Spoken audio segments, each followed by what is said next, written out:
আসসালামু আলাইকুম ওয়া রাহমাতুল্লাহি ওয়া বারাকাতুহু। সম্মানিত পেয়ারা হাজিরিন, দিনী ভাই ও বন্ধুরা, আজকে এই ভিডিওতে আলোচনা করব দুশমনের অনিষ্টতা প্রতিহত করার আমল।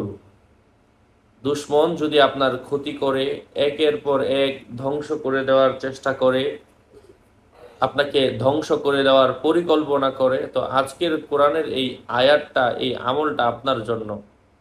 এই আমলটা কিভাবে করবেন, কোন সময় করবেন, এই বিষয়গুলো নিয়ে আজকে আমরা আলোচনা করব।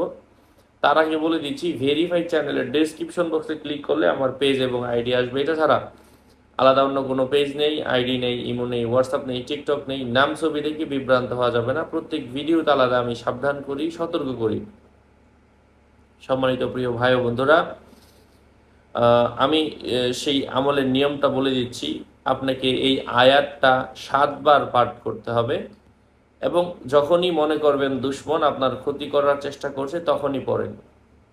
এটা দিনে হোক, রাতে হোক, বিকালে হোক, সকালে হোক, যে কোনো সময়ে যখনই দেখবেন ক্ষতি করার চেষ্টা করছে, অথবা কেউ আপনার কানে এই খবরটা দিয়েছে, অথবা আপনার মনে মনে মনে হচ্ছে যে ও আমার ক্ষতি করতে পারে, তখনই এই আমলটা আপনি করতে শুরু করুন। আমি সেই আয়াতটা তেলাওয়াত করছি, জাস্ট 7 বার পড়বেন। আউযু বিল্লাহি মিনাশ শাইতানির রাজিম। ইন্না জাআলনা ফি আ'নাকিহিম আগলালান ফাহিয়া ইলাল আযকানি ফাহুম মুকমাহুন وجعلنا من بين أيديهم سدا ومن خلفهم سدا فأغشيناهم فهم لا يبصرون।